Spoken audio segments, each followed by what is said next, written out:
Okay, here we go.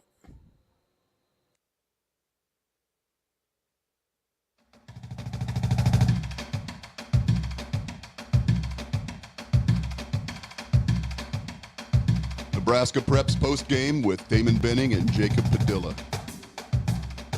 That's the big voice guy, which means it is another week of Nebraska Preps postgame, and I get to act on my odd affinity and appreciation for Jacob Padilla, who is back. Is it really that odd? I hope not. You're like, God, this guy's so weird. Why does he like talking to me? I don't know. I just like people that are good at their job. I think that's kind of the simplest answer, and it lets me off the hook for being kind of a weird guy. But we get another week, man. How you been besides, again, stop me if I said this before, burning it at both ends. A lot of press conferences. Volleyball is huge. Football is making news, and you're still trying to do the high school thing. Yeah, it's a very busy time of the year. Gonna have to miss out on the first couple of days of the high school basketball season because volleyball's going on, but hopefully catch something on Saturday. And I'm sad about that. Yeah. Well, who am I going to talk to? I do like to split up, though, so that's okay. Yeah. Although I did see you at the Scott Westside scrimmage, and I'm like, wait a minute, we're supposed to be diversifying. Yeah, I figured the Jamboree's a good day to knock out like half my team. I went and saw Elkhorn South play their exhibition against Pius earlier, and then went from there to Westside for them against Scott, and I got kids on both sides. Yeah, so let's start there just because you were there, and we'll get to like preseason rankings and kind of what we think at the end. But let's start with Pius and Elkhorn South, two teams that people, I guess what I would say, wonder out loud about. Yeah, I think both teams are going to kind of be in that mix. Pius is, well, I guess both are replacing a lot. But Elkhorn South, they've got they're going to have the 5-out look. They don't really have a post player that's with any kind of experience. It's going to be 5 guys between 6 foot and 6'3", and they're just going to switch everything. They're going to play 5-out, drive, kick, look for some open shots, and that's how they're going to play. With Alec Noonan, leading scorer, coming back. We talked about him, the kind of summer he had.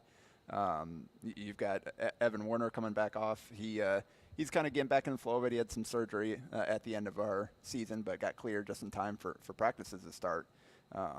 So that's a team that I think they'll be scrappy. Again, they're gonna have to really work against teams with some real size, but they got some tough kids inside as well. And then Pius, they brought back one starter in Jackson Kessler, and Trayson Anderson. We talked about him during the summer and kind of the breakout that he had. He's the other kind of cornerstone of that lineup. And then I think they're kind of figuring things out from there. Everybody else coming back is kind of a newcomer to the varsity rotation, at least. They've got some interesting pieces. They got some young guys. I know they had a couple guys that weren't suited up on Saturday, so we'll see what they look like once they're at full strength. But that's another team that they'll have a chance. New coach, both these teams, new coaches with J.J. Zumbrennan at Elkhorn South and Adam Brill at Pius, both. Well, they got young. They got young in a hurry, right? Yeah. So yeah, I mean, it was pretty competitive scrimmage on Saturday. The starters only played one half, and then they gave the younger guys a chance to play the second half. So using a exhibition how it should be, which this is the first time, and maybe I missed it the last 2 years watching these jamborees. I didn't know the score started over, but you know me pretty well. How long do you think it took me to figure out at the Scott Westside game while it said 0-0 after half? Were you just laughing at me? You're like, DB's up there. He's probably like, hey, what happened to the 16-point lead that Westside had going in at half or whatever? I just was like, hey, why does it say 0-0? Well, it's an exhibition, and like Rocky and Drago, this time we weren't supposed to be keeping score. Yeah, and I checked with that after going to the Elkhorn South game. I checked with the coaches. All right, so what do you guys have planned for so I was prepared for it. I know they wanted to kind of reset things, go more zone, get the younger guys a chance to play in that third quarter, Use it what it's designed Yeah. for in the offseason, right? It's the week's kicks or tips off this week. And then fourth quarter, they wanted to even up the score to kind of play some situational ball and make you have to execute in a tight game in the fourth quarter. So what did you make of obviously having insight to both teams, was pleasantly surprised cheering for the home team because I felt like, especially without some key guys having had a lot of time,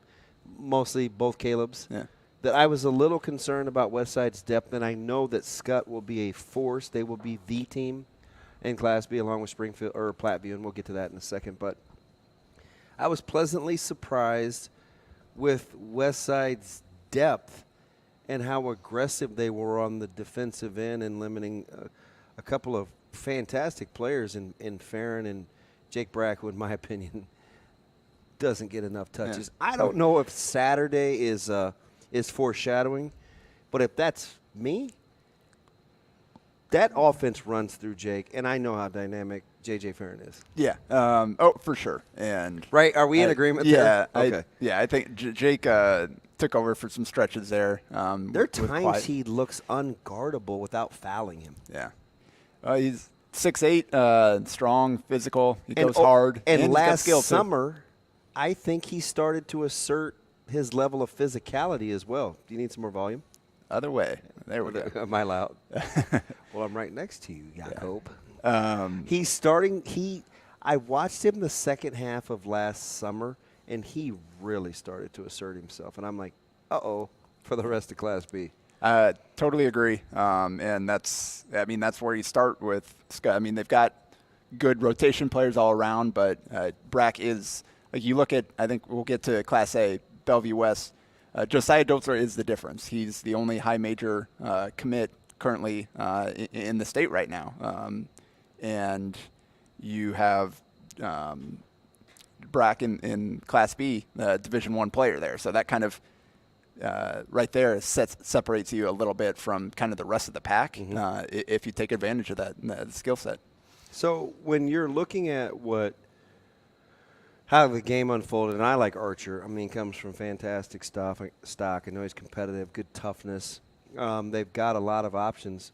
I think we both like Scholl, right? We talked about him, and there's this thing, older brother, younger brother. But with Mitch, it was just like he started to really come around at the second half of last summer and showed some flashes of wanting to evolve in terms of being that guy.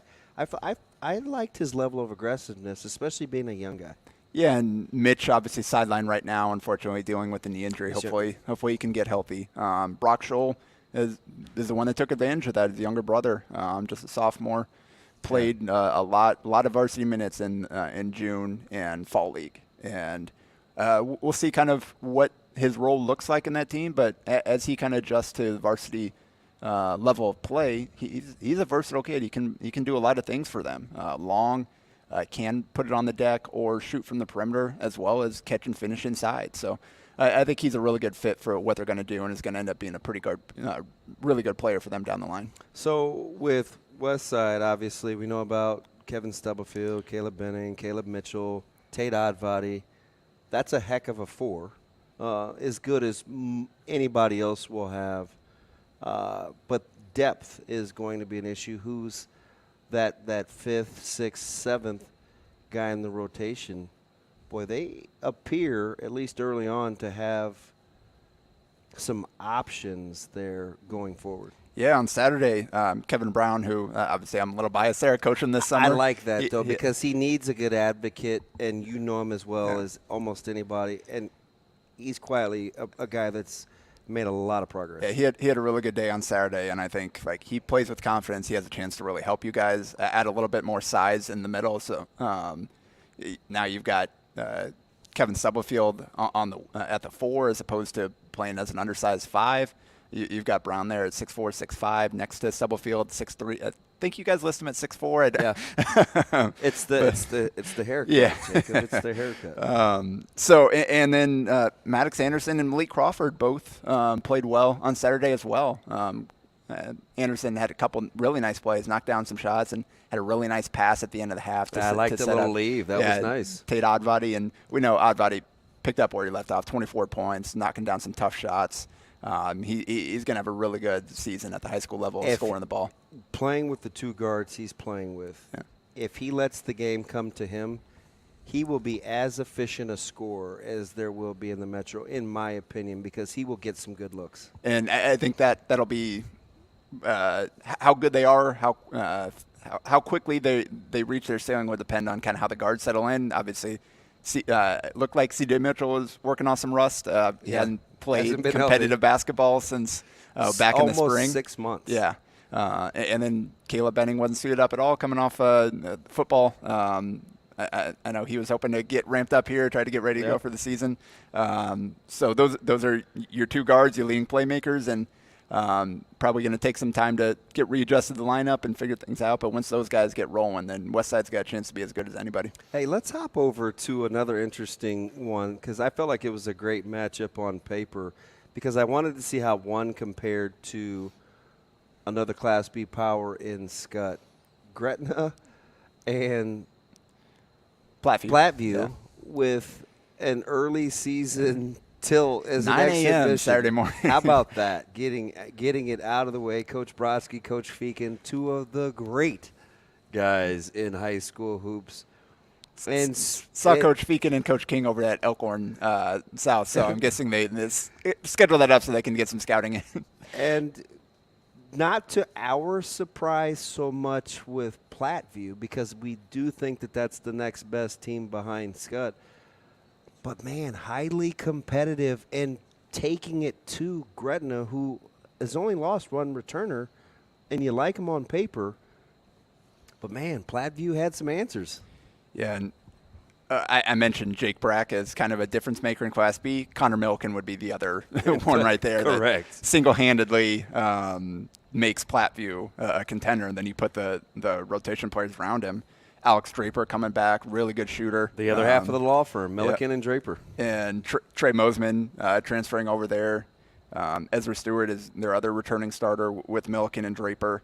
And then Ryman Siebert is he's an intriguing young piece in that front court. And 6'4", 6'5", adding some length, athleticism. Really good size. To balance out that guard-heavy lineup. So that's kind of I'm assuming that's going to be their starting five, or that's kind of the main group that Platteview is looking at.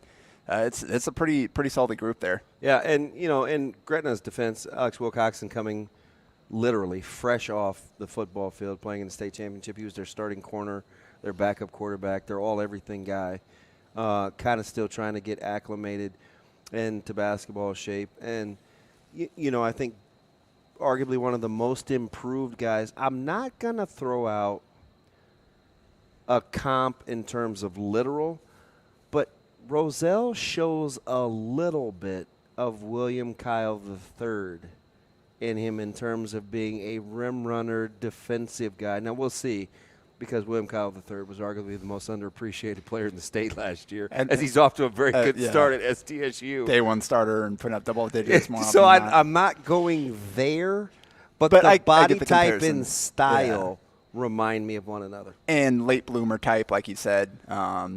Roselle provides some really important rim protection for them. Really long, good shot blocker, good rebounder on both ends of the floor. And he's an improved offensive player. I think his feel for the game is improving as he plays more and gets more opportunity. Can step out and shoot it a little bit, can finish inside as well. So he's a guy that is going to be really important for them, especially I don't think they've got a ton of size outside of him. What they lost last year for the guys that moved on or guys that aren't playing this year that are still there. So he's going to be really important, and they're going to need kind of a breakout year from Joey Veith as well as another football guy coming off who had a good summer playing for OSA, can really shoot the ball and can rebound. Had a really good summer. I felt like that six, I call him, the OSA six. I mean, they played without such deep numbers almost all summer last year. You and I happen to be in the same gym a lot watching that basketball team play. God, they played hard for not having huge numbers. Yep. And so Gretna's, they've got, you look at that starting five, Landon Pekorski, Alex Wilcoxon, Alec Wilkins, Joey Veith, and Jeffrey Roselle, or some combination that's kind of the main five. They've got some other guys, Isaiah Curry, Ty Smolinski played for them last year. Surprised to see Mosman such a good job on Pokorski. The next evolution in Landon Pokorski's game is going to be better off the bounce. And that is kind of the question for them if they want to jump into that championship level is who is going to be able to make plays, put pressure on the rim. We know Pokorski and Wilcoxon are both really good shooters. Pokorski, he's got the tough in-between game, but when you rely so heavily on that, those are tough shots, and the percentages just aren't great. You need someone that can get all the way to the rim, and he is the point guard for that team. I think we saw that both Wilcoxon and Wilkins kind of had breakout summers. They both played really well in their roles for their respective teams. Wilcoxon obviously earned the move up to ETG and continued to shoot the ball well, and Wilkins had multiple 20-point outings for that OSA Gold team, and he's a guy that can he's a tough guard with his ability to get downhill. I gush over Wilcoxon a little bit just because I got a chance to see him up close. I like him as a young man, and he's highly, highly competitive. And the other thing is his teammates like him. And I think, I don't know, man, I've done this long enough to know ultimately that's important. Yeah. So Gretna, we'll see. They got some things again this early in the season. A lot of kids coming off football season trying to reintegrate themselves. We'll see what they look like here in a couple weeks into the season. That holiday tournament should be fun. But I think Class A starts with Bellevue West. With absolutely Josiah Dotzler coming back and the level that he's playing at right now, and then they've got a really well-rounded, complementary team around him. You've got a couple of bigs there, and Robbie Garcia and Jacob Arope that are skilled, versatile players. You can play them together. You can split them up, so you always have size on the court. It'll be interesting to see kind of how Coach Woodard manages that rotation. Got Jackson Stuvey, Jane Jackson coming back. Eldon Turner as another ball handling option. Another guy I like a ton. So you can play multiple kind of dynamic ball handlers together. They've got Steven Polacek as a shooting option off the bench. Jaden Bullion transferred over there as kind of a glue guy, physical. Gives him some toughness too in the post. So it's a really well-rounded team. They've got shooting, they've got length, they've got size, and they've got the best player in the state. When you're talking about their depth, is that the difference for you? Yeah. Or is it about because nobody else has a Dotzler? Well, and I think it's mostly Dotzler, and then, like I said, how the pieces fit around him. I don't know that we'll have to see because they're working in a lot of new rotation players. We'll have to see kind of what that depth looks like. I know that they had some kids not playing that probably that would have been on the varsity roster. Yeah. So that kind of, I think, takes their depth takes a hit there. So, but that also creates opportunity for other guys to see if they can kind of crack that rotation and help them this season. So it's kind of wait and see how deep they are. But I mean, you go 6, 7, 8. For sure, they're as good as anybody. Omaha Westside opens with Lincoln Southeast, which will be an interesting game tomorrow. Especially, we'll see what happens in the backcourt with what Benning does in terms of playing. But when you look at Lincoln, is it Southwest and Southeast for you? I think those are the two. And I think that's where you start with the amount of returning talent they have back for both teams and the kind of how well-rounded they are in terms of they've got length, positional size. Southwest doesn't they don't have a ton of post size, but they've got so much length.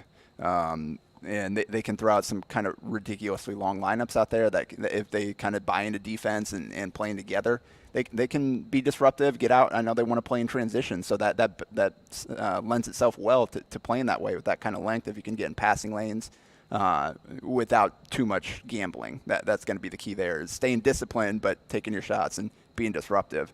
In Southeast, a lot of those guys played last year as underclassmen. They were able to gain that experience, take their lumps, and now is kind of the year for them to take that step forward with Wade Voss as a senior. Had committed to Wayne State. Really good post player. He's going to be he should have a really great season if he gets the touches that he needs to. And then they've got dynamic guards around him. and Taymor and B.J. Bradford, Mari Shoemaker. Jake Hilkman transferring there from Lincoln North Star, I think, really kind of rounds out that lineup. Yeah, kind of the garbage man, right? Yeah, he does a lot of the little things. Yeah, kind of can play 3, can play the 4, depending on the lineups they want to use. Bengot Dak is versatile, took a big step forward this past summer. Long and can shoot, so you can throw out a 6'9" guy that can play, that can handle the ball a little bit, play at the 4, the 5, whatever you need him to do. And then they've got some size too. They've got some depth in the front court. So that's a team that I think if they play together, they play good basketball, they share the ball, they commit to defense, they have a chance to be as good as anybody in Lincoln and have a chance to kind of be in that top 5 to 7 range all season. Do you have like a team? They're the usual suspects, right? There's Prep. Wondering what's going to happen with transitioning to some younger guards. They'll have to replace Jungers, who I think is much better than I think people felt like when he left the program. Yes, Coach Crutchfield and those guys, they feel like they really have one in Jungers.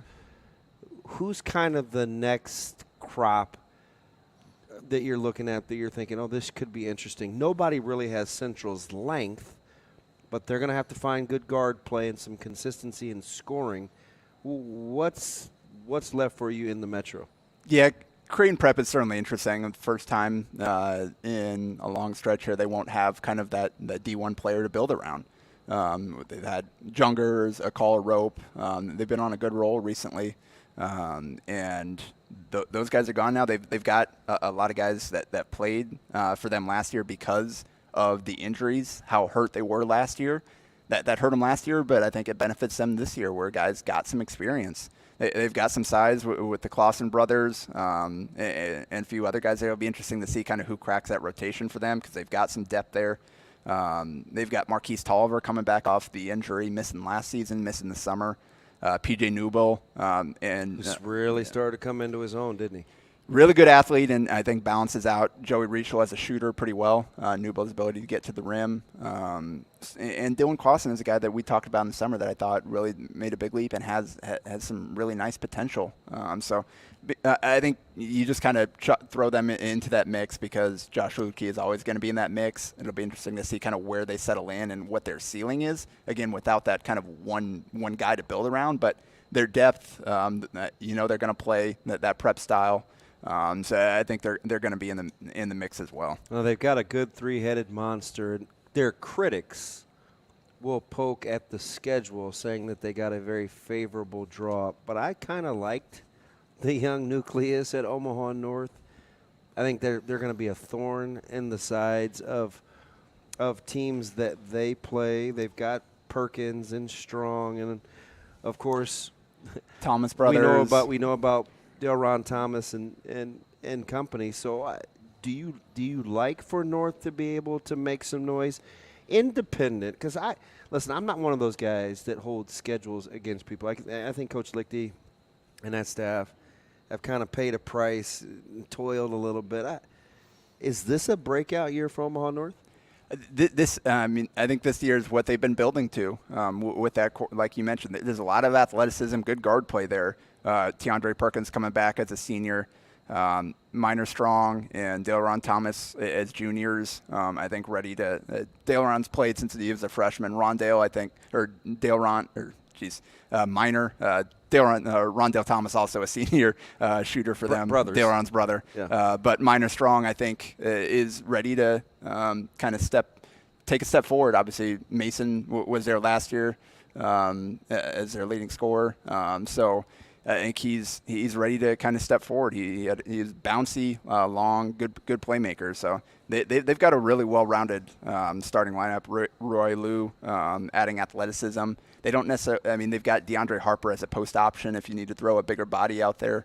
So that is a team that they have the pieces to kind of be in the mix this year and to take a step forward from where they were last year for sure. How about Papio South that has the good backcourt? They get Maul Jaw to transfer over from Millard South.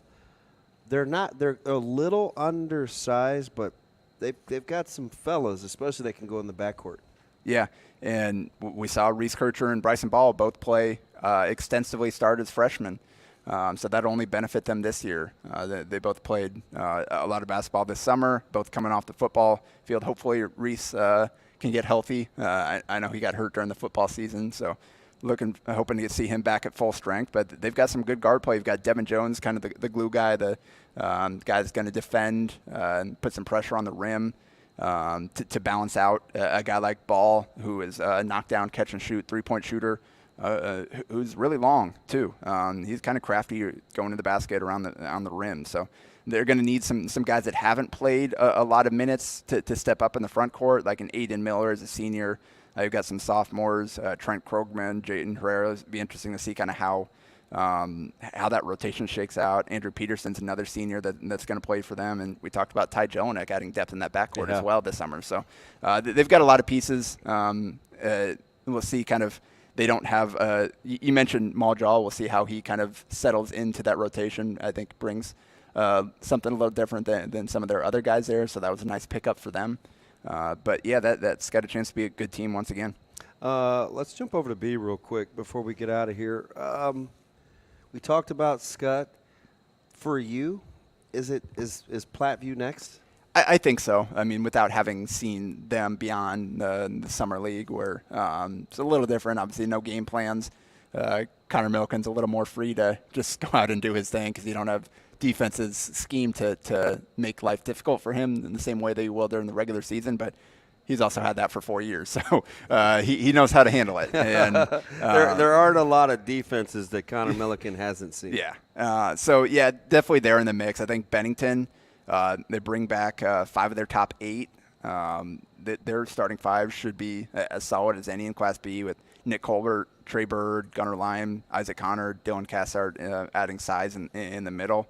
Gunner's a guy that I think is a kind of a breakout candidate. He was their 6th man last year. Had a really good summer with Supreme. Really athletic, bouncy.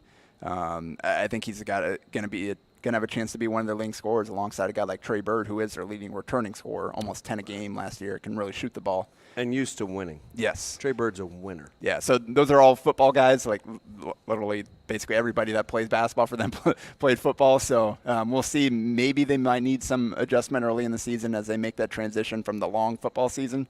But that team's going to be, I think, in the mix by the end of the season for sure. Before I get to what else you want to add into, is Wahoo your team in C1?